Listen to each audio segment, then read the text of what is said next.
The hell? Oh, I'm sorry, I got a phone call, guys. Hello? Zarathustra, how's it going, man? Nah, sell your Bitcoin, it's a bubble, bro. What? I don't care what your grandma says. Yeah, I know she works for Google, dude. Trust me, it's all about the Robux now. No, you can't invest in Soylent Green. The IPO is not for at least another 10 years. I don't know what to tell you, man. You should have got in on the ground floor. All right, you do whatever the fuck you want. I gotta go fucking rethink my life or some shit. All right. Sorry about that, guys. What do you think about this look? Does it squeeze? I need a long-term squeezability study down in the comments. So, this video is about the state of YouTube, okay? You don't really need to know much about Pokémon, but you'll get the nuances better if you do, because you already know what time it is. We're comparing subscribers to Pokémon, okay?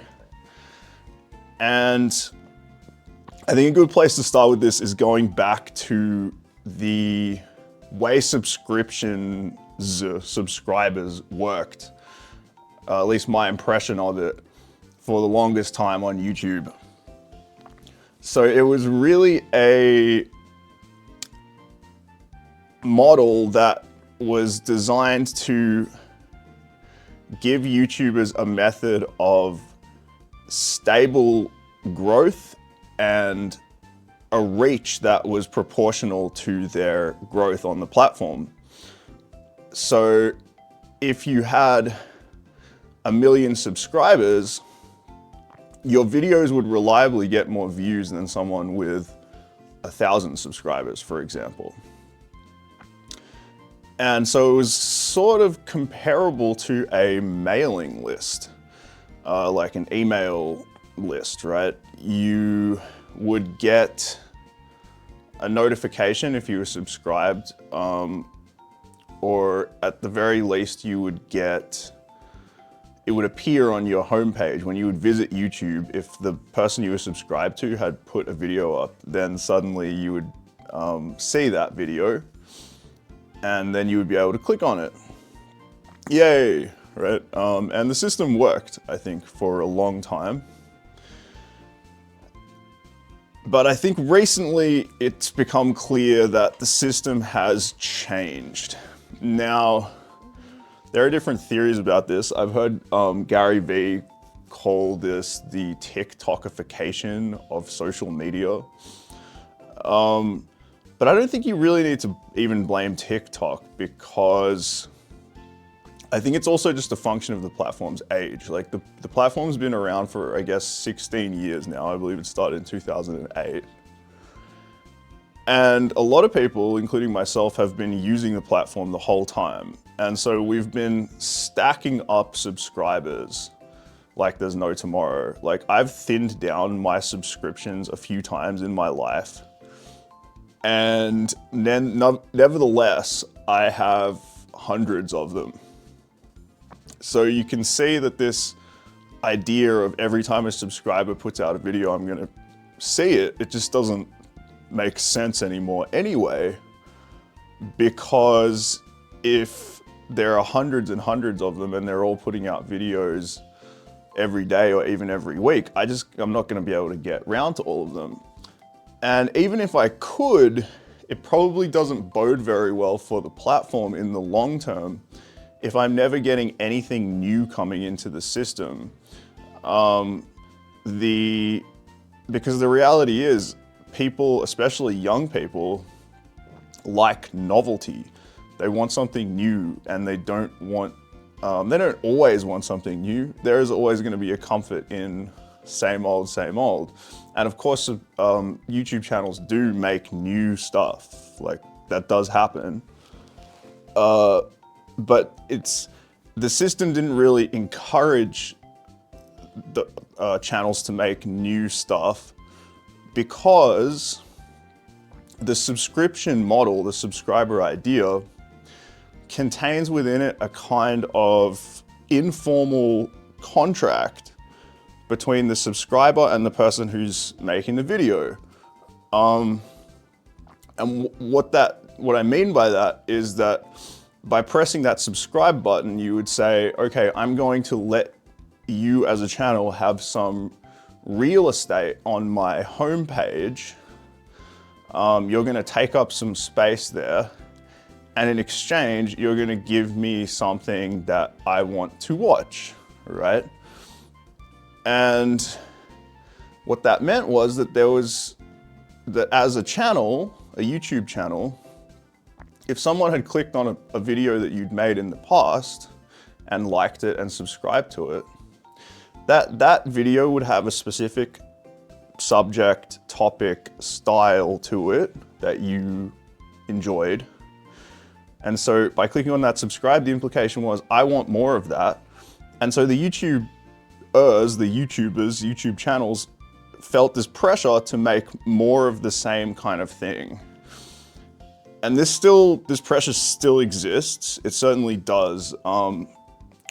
I've heard a lot of YouTubers talk about it, and it's something that I'm gonna have to deal with in my own arc as I start to see more traction, like in certain directions. At the moment, I'm just kind of a talking head guy sitting in my room with all my guitars and talking shit, and so in some sense, every single one is like all the others. But you can already see like this video is like for YouTubers, and it's got, I did like a little skit at the start or whatever. And so realistically, if this video does better than my other videos, I'll start to go, oh, what did I do that was better or worse or whatever? And you kind of get into this YouTuber superstition mentality about the algorithm and like what you're doing right and what you're doing wrong. And then you start to fall into a pattern. So then you can see why that's kind of antithetical to novelty under that model. But the subscriber thing doesn't really exist anymore in this way that it used to, because at a certain point, I'm not sure exactly how long ago, but you can see this in any YouTube channel, especially very successful YouTube channels. At a certain point, YouTube changed the game of what having subscribers means. And so now, when you look at the views, channels that had a huge number of subscribers used to consistently get a huge number of views. That's not the case anymore. Okay, huge channels the amount of views they got was like hamstringed almost overnight. And you'll see it now, channels with like legacy channels with millions of subscribers, a lot of their videos are getting, a few thousand views. It's not like they're getting no views, but they're getting a very small fraction of what they were consistently getting before. And the upshot of that is that total randos like me are seemingly much more discoverable. Like I've made videos that really have no right doing as well as they have because I haven't marketed them in like a conventional sense.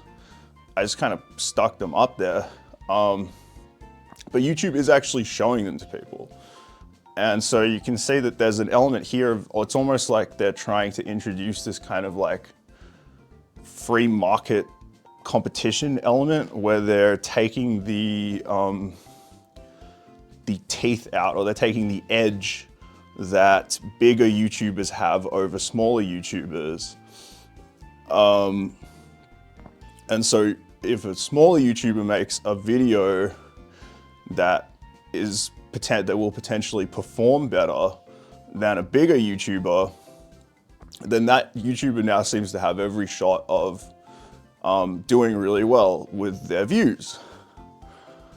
But then the question becomes, well, so what is the point of subscribers anymore?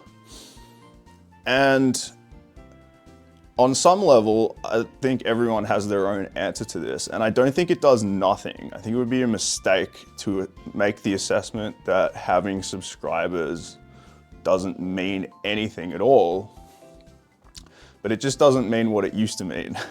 So what does it mean? So that's where we're gonna start. That's where we're gonna bring in the Pokemon analogy, okay? So again, if you're not big into Pokemon, I'll kind of explain. And this, so we're gonna start with an analogy, okay?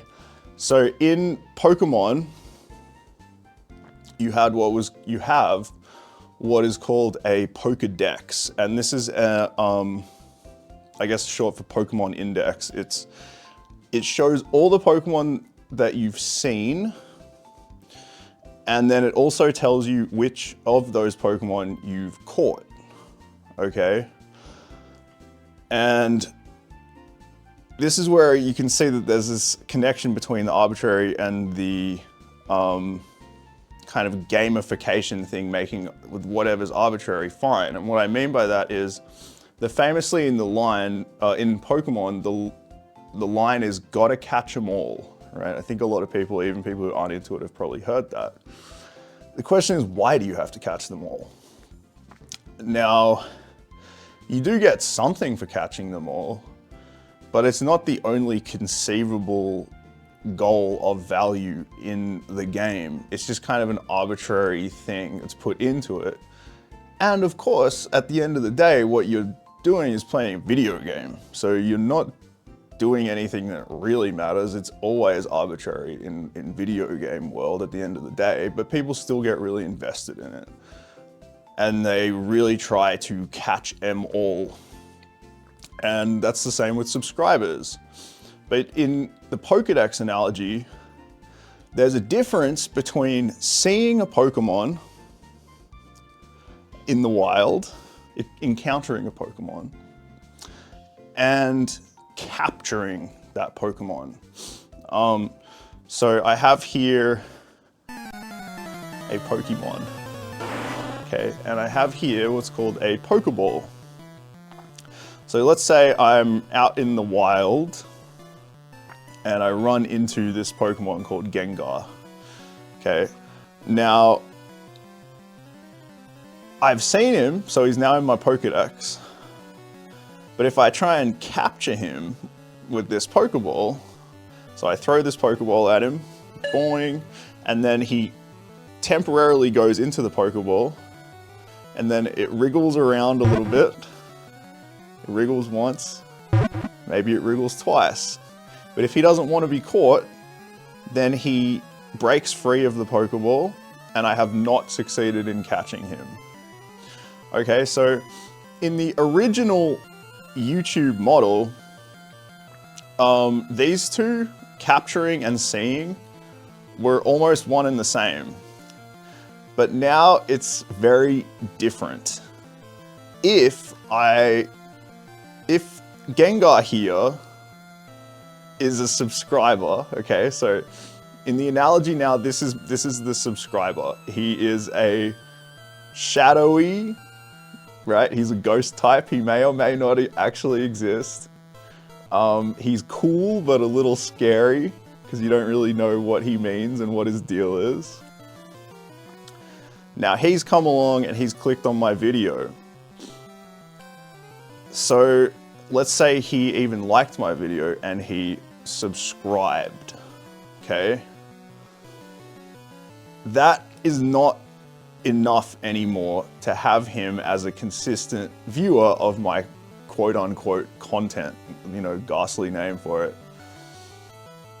In order to actually catch him, he has to be engaged enough that he seeks out my videos in the future. It's unlikely that most people who click your subscribe button are going to keep watching your videos. And now here's where I like here's the better part of the analogy, I think. So you can see I'm like in my war room here, like my mentality. I'm like, all right, subscribers, what does it mean? Not all subscribers, just like with Pokemon, not all subscribers are made equal, okay? Now, I'm not saying that from the perspective of a human, okay? I know that every person is made equal, but as a subscriber, people have very different characteristics, just like Pokemon, okay? So this archetypal Pokemon slash subscriber is shadowy and may or may not exist, right? Because he's in an uncertain state. He's a bit of a Schrodinger's subscriber, because just because he's clicked the button, we don't really know what that means until we observe it, right? Okay, there are other types of subscribers. Let's go through some of them now. We have the Snorlax subscriber. Okay, so these are the Salt of the Earth subscribers.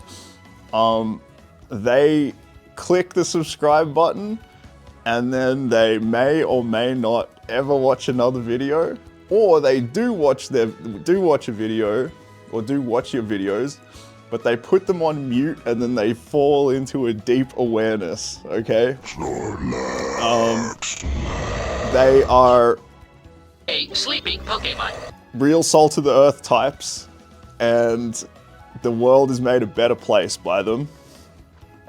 And they just use rest over and over again. Then you have the Gyarados subscribers. These are people who will only click on your video if it's clickbaity as heck, okay? You need the super rod or whatever to capture the attention of these subscribers. These are also good to have because they keep you honest in terms of your video making. They're not joining your cult, right? They are being discerning about whether what you're showing them is being marketed well, okay? Then you have Bob-omb. Okay, not really a Pokemon, but I'm having too much fun with this bit, so I'm just gonna go beyond Pokemon. This dude paces back and forth while you make your video. And then at the end, he blows up your comment section with a freaking 3-part essay containing all kinds of crazy shit that you have to decide whether you're going to engage with or not, right? Again, he's cool. He's a bit of a loose cannon though, but he does give a shit. So I'm going to give him points as well. Then you've got Gary. Okay, Gary is this subscriber is sycophantic. This subscriber is an underfoot figure. They will agree with you no matter what. They will continue to look at you no matter what.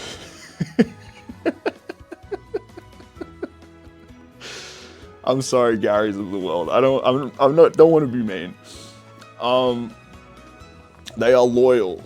Okay, so that is the virtue of this subscriber. Then you've got bots.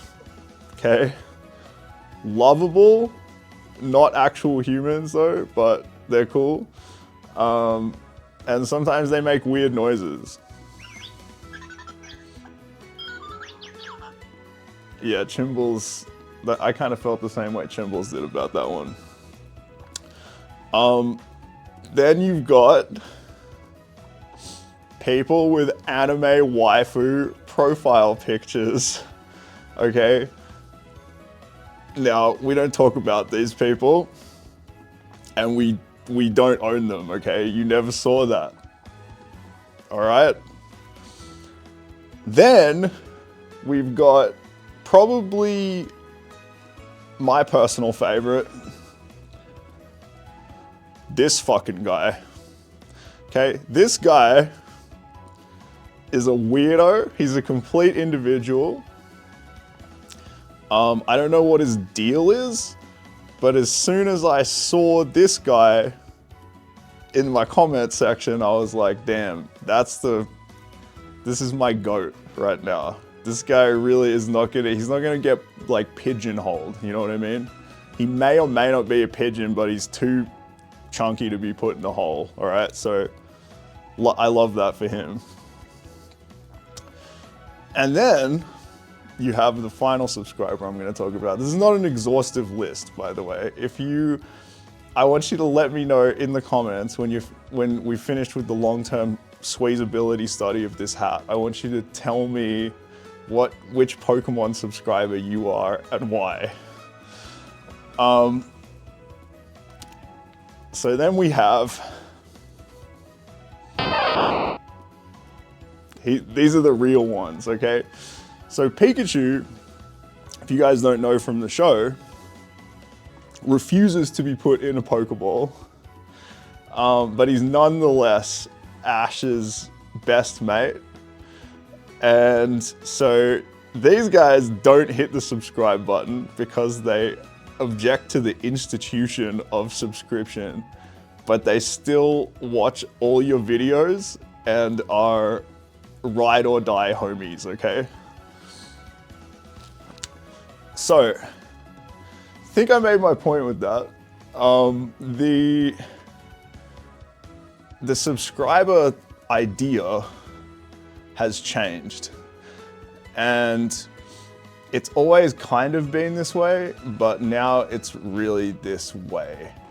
You can't treat subscribers like numbers anymore because they're not, they're human beings, right? And the more people you have on your subscriber list, I recognize that it's harder and harder to do that.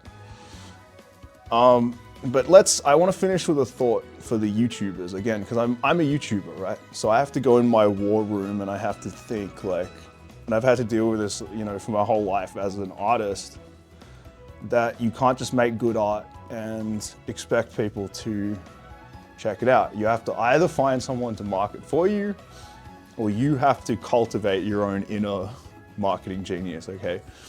The existential implication that I really want people to kind of have here is that old school thing where you find your niche and then you like spec into that, which is something that we get from the larger capitalist microcosm, right? Like, become a dentist, become a whatever, this and that, and just get really good at it. You know, that's the mentality that a lot of people have bringing into YouTube. And the historical subscription model, I think, vindicated that. You would become like a camera channel, and then, you know, camera people would come and watch your camera shit. And they would just be like, oh yeah, here's another camera video, I love this.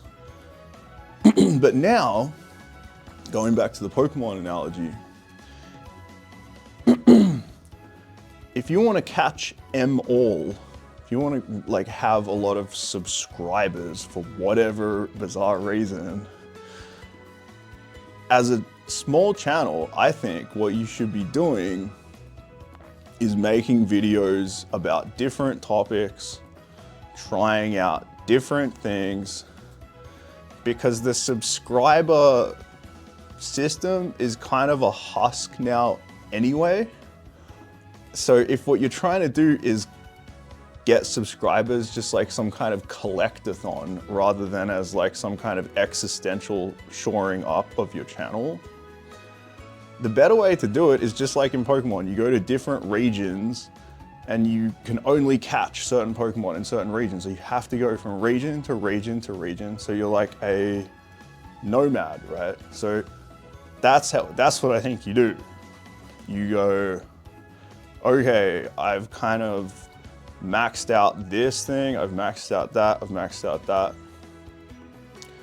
And then again, the real ones will stick with you. Like you know, however many 1 in 1,000, 1 in 10,000 people who watch this video will be like, oh yeah, I just think Quillen is a cool guy and he's kind of a dummy. He does like silly stuff that I think is fun and he has interesting ideas. So I don't really care what he's talking about. I'm just coming for Quillen and Chimballs, of course, who is a real life Pokemon that is lying on my lap. As I sit in my Pikachu onesie, which I bought a long time ago, and the irony is I'm trying to make use of like all the shit that I've bought in my life. And this thing just looks like I'm wearing a yellow jumpsuit. The Pikachu hat, which I've also owned for a longer time, is doing more work, it must be said. But the weird thing is it's making me feel like Walter White. You know what I mean? I feel like I might get a bit of a complex, start developing an alter ego or something. Okay, so the fact I look more like Walter White than Pikachu aside, I think that's how you have to think about it as a YouTuber, okay? So, collect subscribers that way. And otherwise just don't care very much about it. Like, focus more on making good videos. Crazy idea, right?